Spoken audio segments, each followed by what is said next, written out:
November 13th, 2023 marked the one-year anniversary of the ending of 4 Idaho students' lives who were brutally murdered in a home in Moscow, Idaho after a fun night out. Maddie Mogan, Kaylee Gonsalves, Xander Kernodle, and Ethan Chapin are remembered as bright young people whose lives were stolen from them by a deeply disturbed and ruthless individual. Bryan Kohberger has been the prime suspect in the case and awaiting his trial. It was supposed to be in October of 2023, but he waived his right to a speedy trial, and we are now waiting on a definitive date. Now, although Bryan Kohberger was a student in criminology and working on his PhD, we can't deny there seems to be several mistakes before, on, and after the night of the twisted, horrific murder. Or was it all a grand master plan and meant to look that way? There has been controversy all year over whether Bryan is responsible or not. Today we'll explore the top 10 seeds that Bryan Kohberger, if guilty, appeared to plant in an attempt to influence the future jury and create reasonable doubt if apprehended. I'm Linda with It's a Crime, so now let's get into it.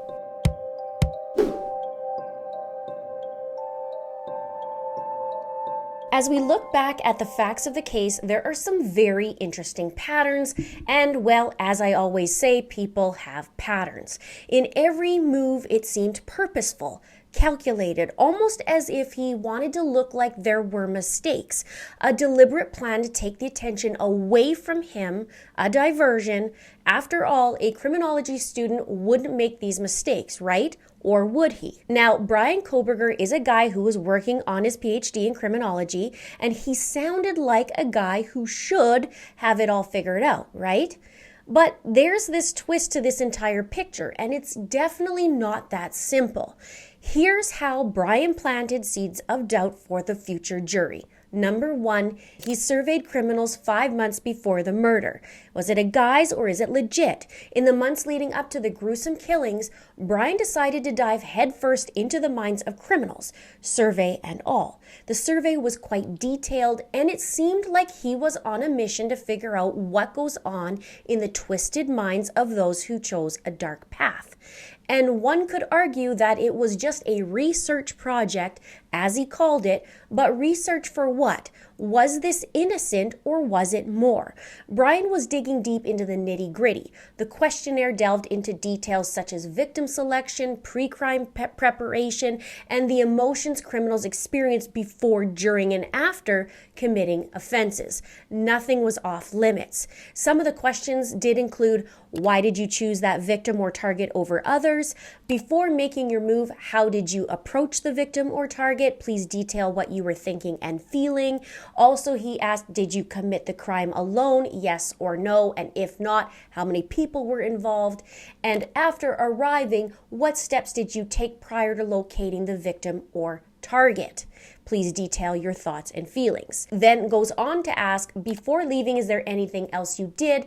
I did a more detailed video on the poll that you can check out in the description box below. And it's interesting, isn't it? Asking about the methods of approaching a target, pulling crimes off solo, and the aftermath of leaving a crime scene. It was as if he was leaving no stone unturned in his crime-ridden questions for his research project. Would you agree or disagree? Let me know in the comments below.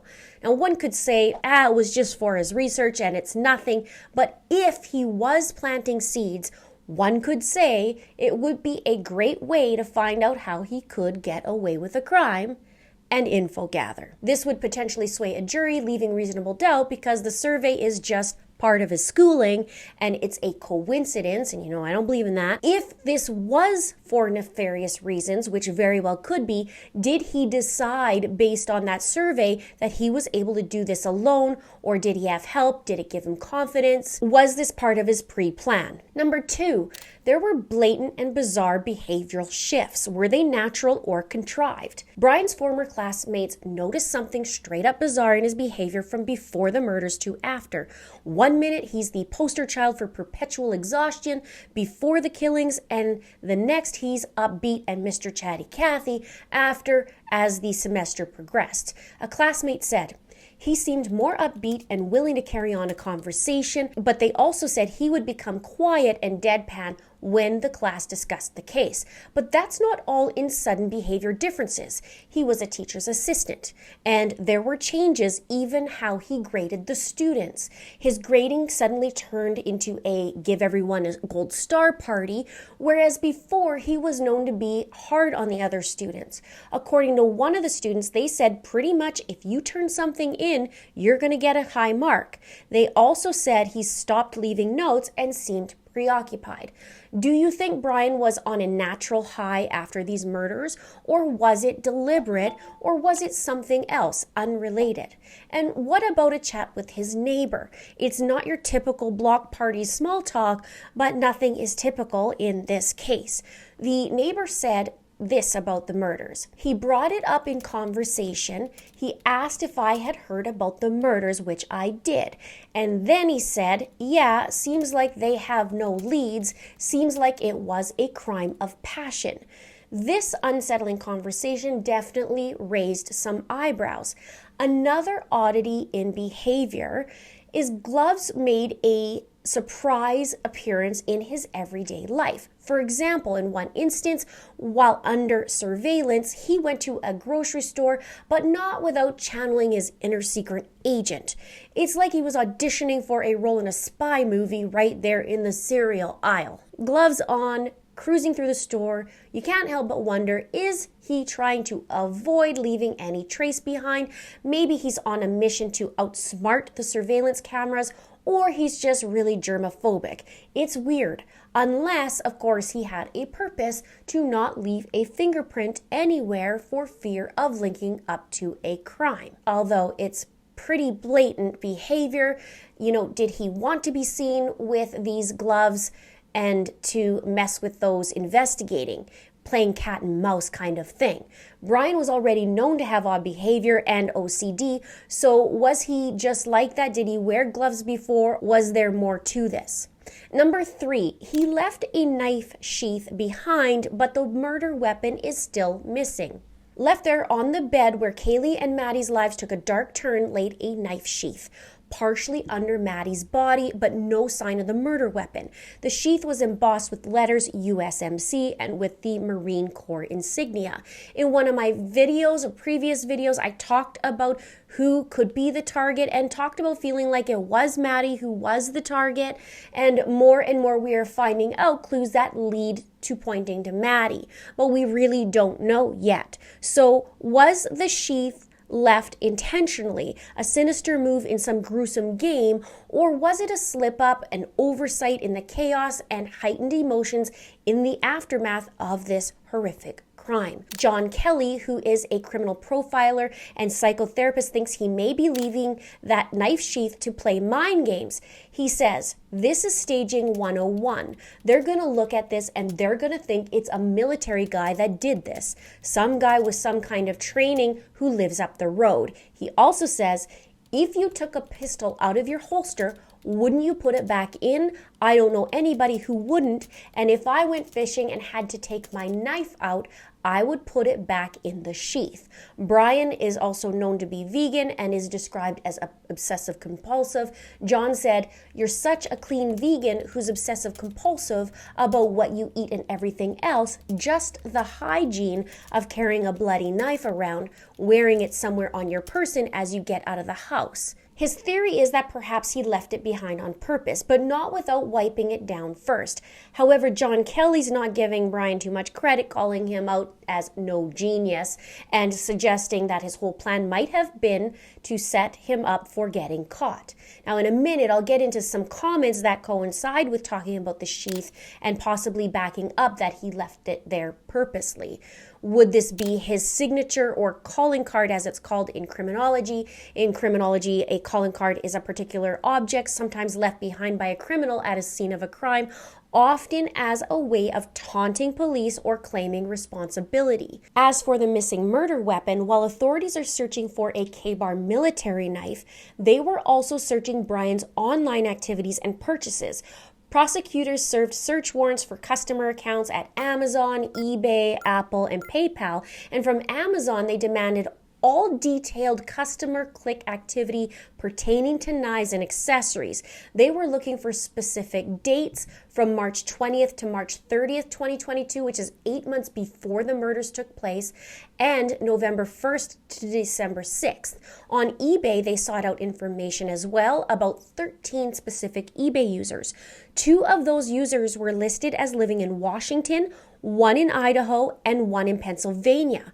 It's interesting, isn't it? Because we know that Bryan came from Pennsylvania, attended Washington State University, and is 10 miles from the victim's house in Idaho. I cannot wait to see what they have found in regards to that. Can you? As for that missing murder weapon, Bryan took a little road trip after the murders and he turned off his phone for a 3-hour span. Immediately, I am thinking a weapon disposal. What do you think? Now, one of the treks was from digital data. Bryan returned to the scene of the crime just hours after the murder. But on Monday the 14th at 12:36 p.m., he was in Clarkston, Washington. Then the next day on November 14th, it's a Monday. You gotta wonder, shouldn't he be in class at that time, or did he just have class in the morning?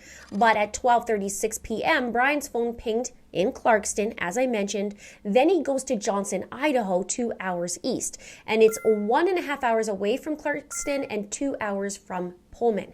Then a few hours after that, from 5:36 p.m. to 8:30 p.m., his phone is turned off. Now, in a previous video, I said that I'd be scouring that area for 3 hours and looking for a murder weapon and any other articles of clothing or burn sites. And I mean, it's quite possible that could be where he disposed of it, allegedly. What do you think? One of the interesting things I noticed too is the times he shuts off his phone and turns it off and back on, it seems almost to be like on the exact hour within a couple minutes. That's interesting too. Perhaps that's his OCD or it coincides with a certain plan. I don't know. Now, police went through Bryan Kohberger's family home with a search warrant, digging up face masks, and not just any face masks, but black ones, and that was the description of what the suspect wore the night of the killings and seen by one of the surviving roommates. They also found a .40 caliber Glock 22 pistol, which is a favorite among law enforcement, and a pocket knife, a laptop, black gloves, a green leafy substance, and in Bryan's car, they found gloves, boots, a shovel, and a pair of goggles. Number 4, DNA was left behind at the scene of the crime. And this one is so fascinating in so many ways. Bryan left a little something behind at the crime scene. His DNA was said to be found on the knife sheath on the button. And when Bryan was arrested, they did a buccal swab, aka cheek swab, and turns out it was a statistical match, and the odds of it being Bryan's DNA are 5.37 octillion times more likely than if it was some random person from the street. And octillion is obviously a huge number, 1 followed by 27 zeros. Not only did they have DNA directly from Bryan, but before his arrest, authorities were able to collect DNA from the trash at Bryan's parents' house. And guess whose DNA they found? Bryan's dad, who would obviously be related to Bryan, and Bryan's DNA matched with the Sheath. And they're saying it's all flawed science and brought in a DNA expert, Dr. Leah Larkin.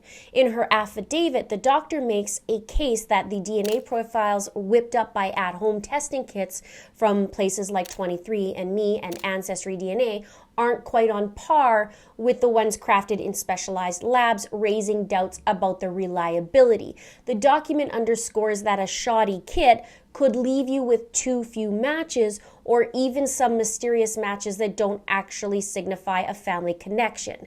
She highlights the platforms such as Ancestry, 23andMe, and MyHeritage, and she says that they have an explicit ban to use their databases for forensic or investigative genealogy. Still, she notes that there's not much of a watchdog around those, around to enforce these restrictions on there.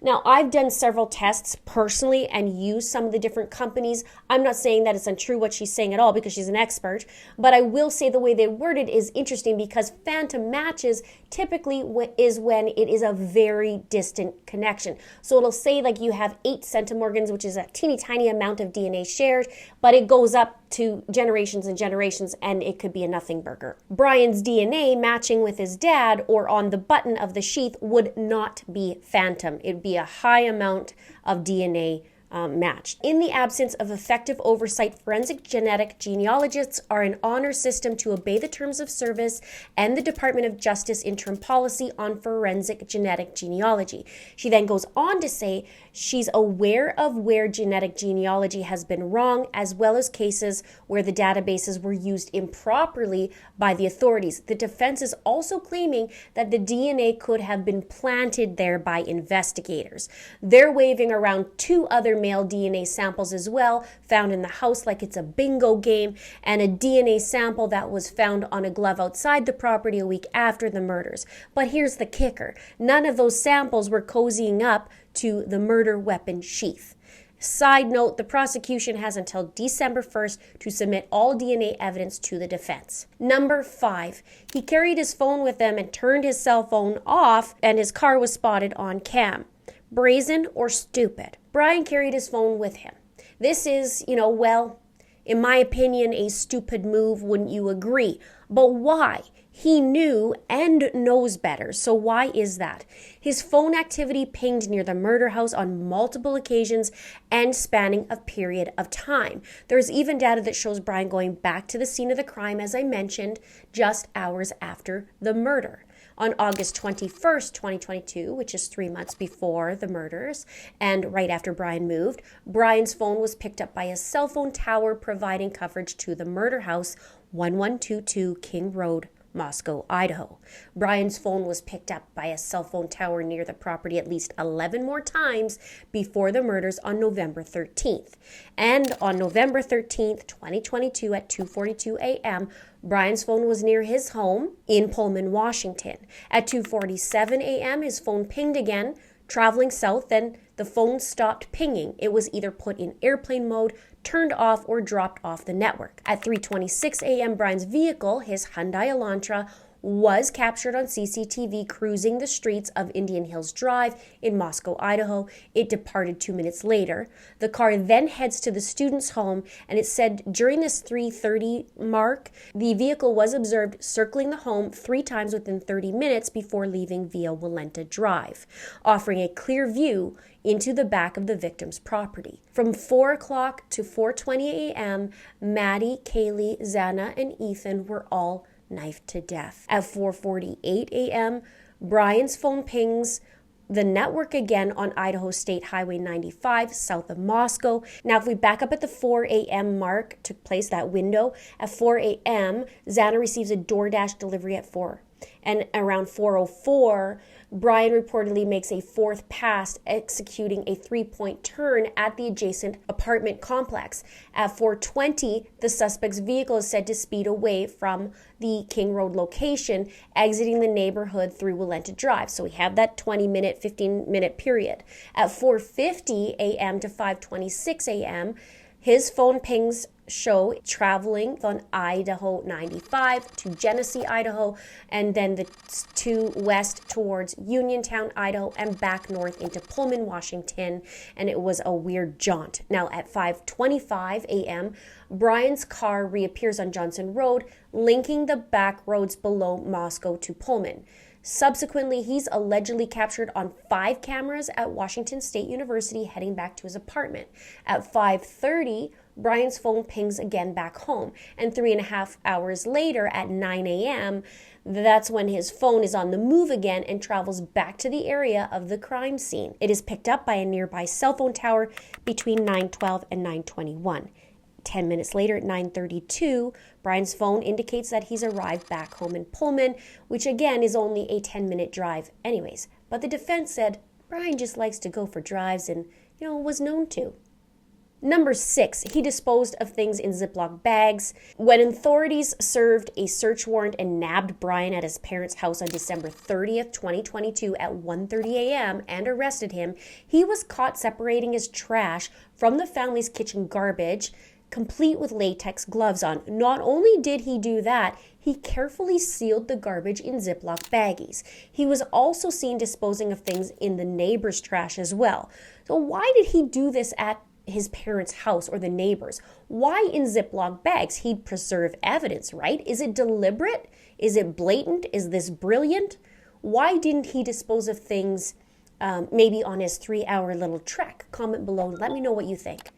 So the search warrant was fruitful. Authorities discovered 4 medical-style gloves, along with a bunch of items, including a t-shirt, a sweatshirt, shorts, and a pair of hefty size 13 Nike sneakers. Now, at the crime scene, they did find a latent shoe print, and I'm so curious if it was Bryan, if he was the killer. Did he wear size 13 shoe?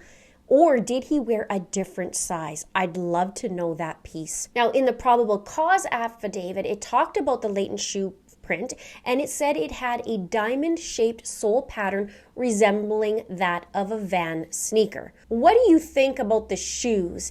It seems to be a lot of diversions. I'm wondering, is he doing this purposeful or not? The Monroe County First Assistant District Attorney Michael Mancuso reportedly said that Mr. Kohberger was found awake in the kitchen area, dressed in shorts and a shirt, wearing latex medical type gloves, and apparently was taking his personal trash and putting it into separate Ziploc baggies. The district attorney said that Bryan's actions of ziplocking the trash could explain why just days before they weren't able to get DNA of Bryan and only his family. He also said it could very well explain some of the other aspects of the case from Idaho, some of the lengths that a person would go to avoid having their DNA left behind when they know or should have known that there was an investigation underway.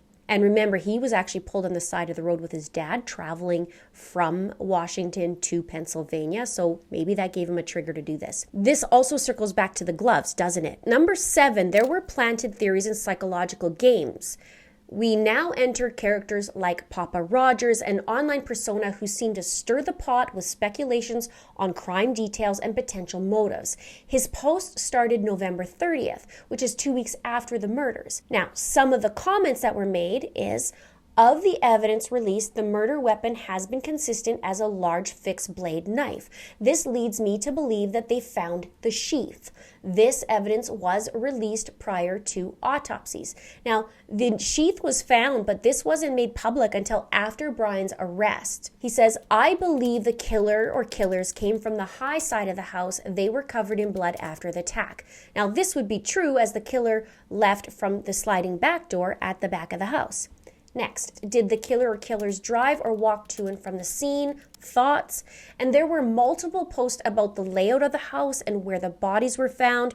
He also said, did the killer stop at 4 victims out of exhaustion, convenience, or lack of knowledge? Now, this makes me feel like he knew that there were 2 others in the house and spared the other 2 potentially. And the author seems to play a game of opposites. They said, I feel like the white car isn't relevant. We know that's not true. And it's also the white car is a red herring. Also, the killer is not a student, and says the killer is not in the victim's immediate circle. Any known internet suspect has been eliminated at this point. Fight me. He taunts, saying, 1 knife and 4 people. The killer took a big risk. The knife could have easily broken off or become ineffective after 1 or 2 murders. Are we sure there is only 1 knife involved? A knife is very risky weapon if you know you are going to murder 4 people. Do we think the killer also had another weapon, such as a stun gun or other knife, or did they not know what they would encounter? Next, is the killer still in Moscow, Idaho right now? He'd be in Pennsylvania at the time. And also he says, in your opinion, did the killer shower at the crime scene afterwards? Why did the killer choose the house over all the others in the area? The date of the killing was chosen on purpose, which is interesting to me. I'd like to deep dive on that. And he said, why was a knife the weapon of choice? And next, I know this won't be popular, but this is where I think the victims were found, and shows a diagram of the house layout and where he thinks the victims were. I did do a Papa Roger video exploring the theory and my own theory in it, if it was Bryan acting as Papa Roger, and I even theorized why he would have chosen or why he chose that name and broke that down. Check it out right here or at the end of the video or the description box below. Was Bryan trying to gain more answers and theories, just like his little survey? What do you think? I'd love to hear below. Now, there's also a Reddit user called Inside Looking, and they posted several speculative posts as well with full details of the murders while police remained tight-lipped about it at the time.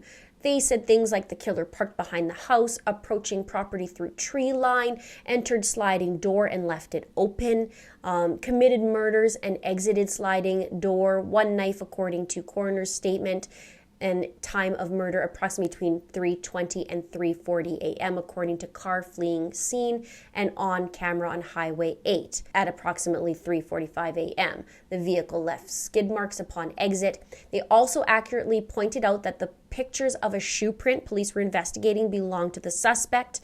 And the user also insisted that the white Hyundai Elantra would be the key to cracking the case, predicting that it would lead the police to a suspect. Now, there's another post that is very disturbing, and that was posted on Monday, December 12th. And whoever posted this message knew that the suspect was in Pennsylvania. The last part said, "I'm hiding in the woods in Pennsylvania. Good luck catching me." Now, how would that person know? Right? The gruesome part that I don't want to repeat, and I will not repeat verbatim, was something to do with the student's intestines and a place they put the knife, especially to Kaylee, and so I do not want to read it. But there's no indication at this point anyway that this is true. We'll find out more obviously at trial. Now, there was a possible theory Bryan himself pushed when he got arrested. He asked if anyone else was arrested, pushing a potential theory. Now, number 8, he switched license plates after the murders. On December 7th, the police announced they were looking for a white Hyundai Elantra that was in the immediate vicinity of the victim's house in the night of the murders. The authorities said that they had 22,000 registered Elantras and urged for the public's help in identifying anyone owning a car of this make and model. On November 18th, just days after the murder, Bryan changed his license plate from Pennsylvania plates to Washington, the state he currently lived in. And in one of my previous videos, I talked about how, according to Washington laws, Bryan legally had 30 days to transfer his license plate or face a $529 fine. He moved at some point in the summer before classes started in August of 2022, and he was pulled over on August 21st in the area of King Road, and he was also pulled over in October. So I wondered if he was warned in any way about these plates. Why would Bryan wait until after the murders to switch these plates? Just thinking out loud here, he could have changed the plates before, but still keep the old ones and then do the switcheroo. So it's interesting that he waited, in my opinion. What do you think? Also notable, word spread like wildfire about these murders, and it's a small town, or these little two small adjacent towns, and they were looking for a white Hyundai Elantra. But notable, Bryan didn't come forward that he owned one. But the officers did say in the beginning they were looking for a 2011 to 2013, and Bryan drove a 2015. So perhaps an easy argument and a point for Bryan. Number 9, he kept pictures of one of the victims on his phone and contacted them.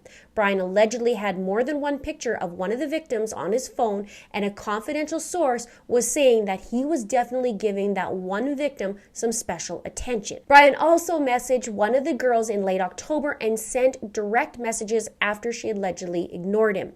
The message was said to be more of a "hi, how are you?" but he repeated the message again and again. So I wonder if she did reply, what that next message or messages would have been. The family of Kaylee believes that they have digital evidence showing a tie between Bryan and 2 of the victims.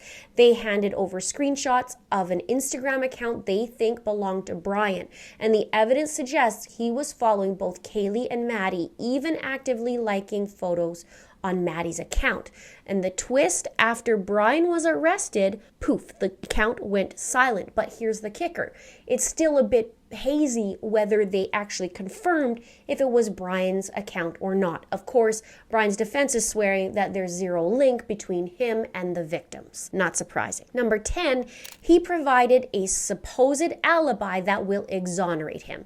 Bryan, in his defense, threw down the alibi card, swearing he was nowhere near the crime when this horrific murders took place, which is interesting to think about how they're going to argue the details of the phone and the vehicle, but no surprise in court, they have been playing keep away with the details, teasing the prosecution with a "you'll see it when you get it" kind of attitude. And the prosecutors, not thrilled with this, obviously, went to the judge begging for the particulars. And the defense, still holding their cards close, said Bryan's into these solo midnight drives and pulling a, vague but maybe alibi on the table. The defense stated, Mr. Kohberger has a long habit of going for drives alone. Often he would go for drives at night. He did so late on November 12th and into November 13th, 2022. Mr. Kohberger is not claiming to be at a specific location at a specific time. Well, I guess not. The prosecution said it was too wishy-washy and calling it vague. They said the state's position at this point is we will accept what the defendant has said, that he was driving around. We are willing to accept that with an order from this court from prohibiting the defense from offering third-party evidence, whether by direct or cross-examination, in support of the defendant's claiming alibi. But the judge had a say. Bryan's got to cough up some real witnesses for his alibi. The defense responded saying, at this time, there is not a specific witness to say precisely where Kohberger was the night of the murders. Well, it's not sounding too great, is it, for Bryan? Bryan's vague alibi revolving around his little nocturnal drives raises skepticism, prompting legal battles over the credibility of his claims, all the while the defense struggles to provide concrete evidence of his whereabouts. Now, apparently, Bryan's parents have not visited him in jail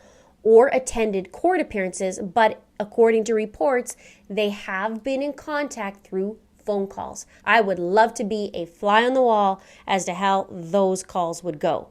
Now, there was a vigil marking the 1-year anniversary and was held at the University of Idaho. There are now scholarships in memory of the victims. Xana Kernodle Scholarship Endowment, Ethan Chapin Memorial, which his brother Hunter received this year, Vandals Supporting Vandals Fund, also divided funds among need-based scholarships for Xana, Ethan, and Madison. And the university is currently working with the Gonsalves family to establish a scholarship in Kaylee's name.